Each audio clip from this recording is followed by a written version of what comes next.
Bem-vindo ao Meu Lindo Céu. Muito obrigada. No final do vídeo, o Padre Fábio pede ao Todo-Poderoso que abençoe cada um de vocês.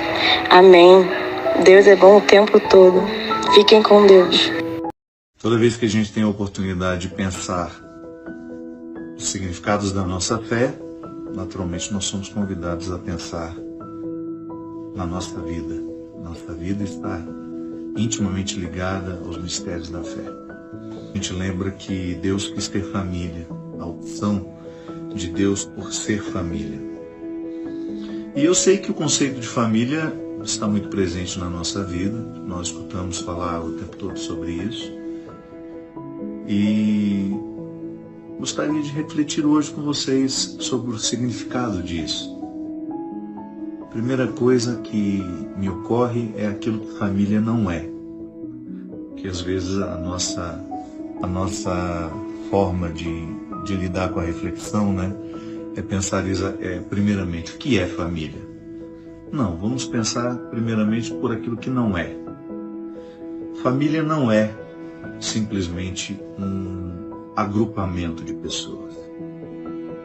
Também é, mas não é somente, não basta. A gente não é família só porque vive agrupados. Só porque vivemos agrupados, nós não podemos dizer que somos família. Também não é obrigatoriedade sanguínea somente. Eu sei que a primeira coisa que nos ocorre quando a gente pensa em família são os desdobramentos obrigatórios da sanguinidade. Então eu tenho um pai, eu tenho uma mãe, eu tenho irmãos, eu tenho primos.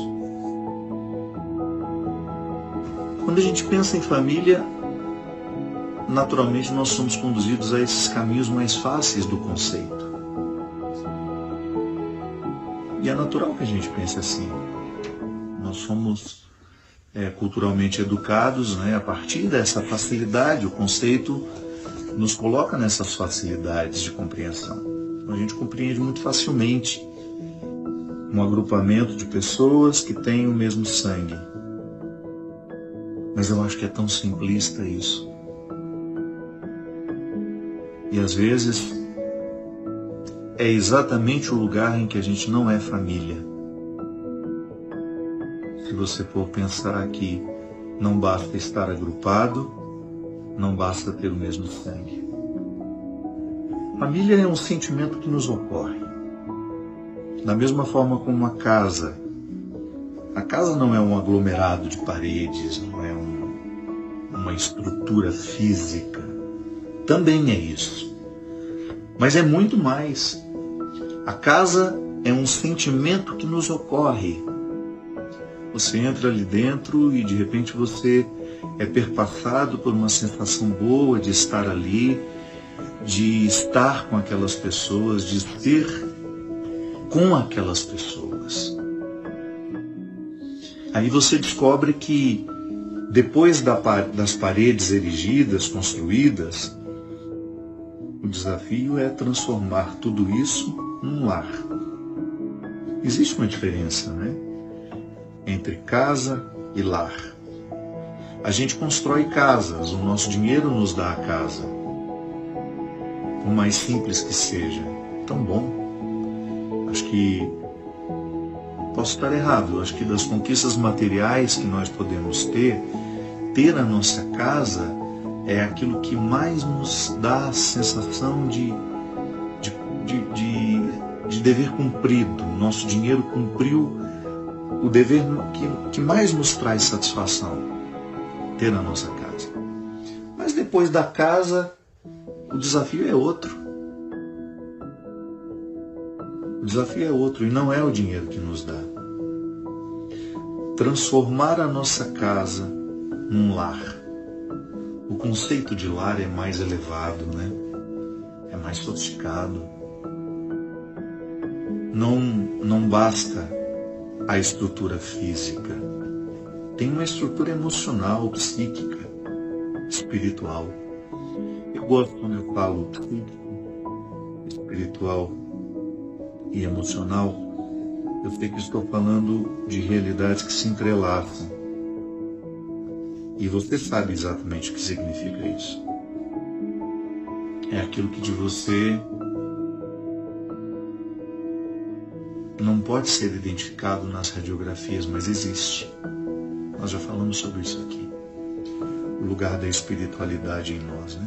Claro, o nosso cérebro, o lugar onde mora a psique, ele pode ser examinado.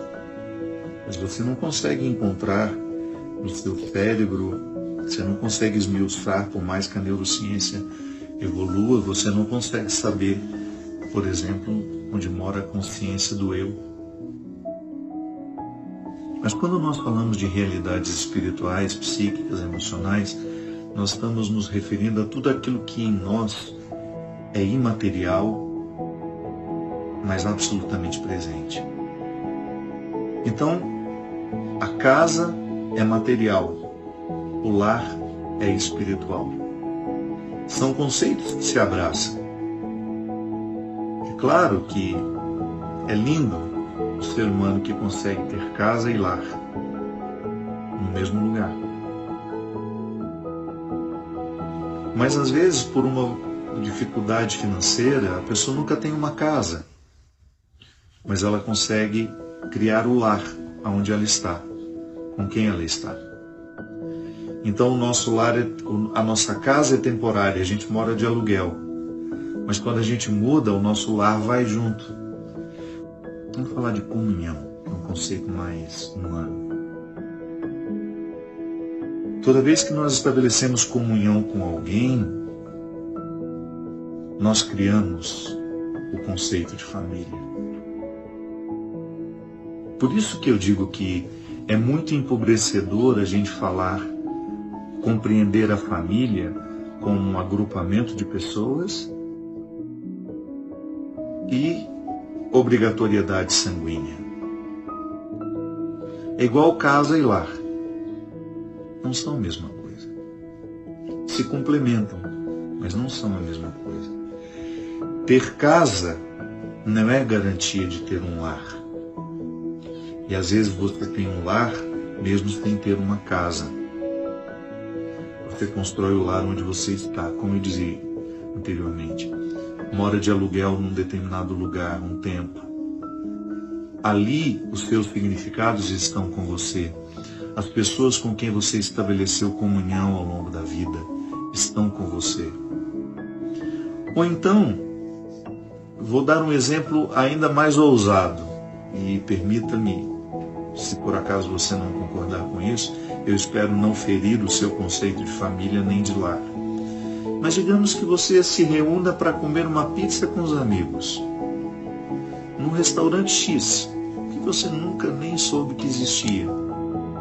A comunhão que vocês vivem naquele lugar dá a vocês a sensação de que aquele lugar se transformou temporariamente no lar de vocês. Por quê? Ali as realidades humanas estão congregadas e em perfeito estado de comunhão. Isso para mim é família. São esses agrupamentos que você vai fazendo em que o respeito, o amor, a solidariedade prevalecem. Eu não posso pensar, por exemplo, no conceito de família sem, naturalmente, pensar no conceito de respeito. Respeito à particularidade, inclusive. Eu sei que na nossa cabeça, muitas vezes culturalmente e por uma forma simplista de compreender o conceito de família, a gente conciliou, por exemplo, família com autoritarismo. Quantos pais compreenderam a autoridade como uma forma unilateral de relação? Então, não posso pensar que é família se lá existe autoritarismo. Mas também não posso pensar que exista família se lá existe a permissividade, se lá não existe autoridade. Está vendo como é um ponto de equilíbrio difícil de ser alcançado, mas absolutamente necessário para a gente poder acreditar que aquele lugar é um lar, é uma família. O conceito de família é muito mais do que a gente imagina.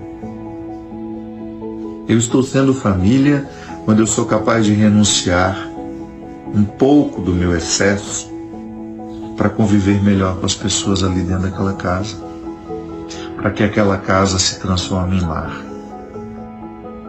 Então são paralelos, né? O conceito de agrupamento e o conceito de família.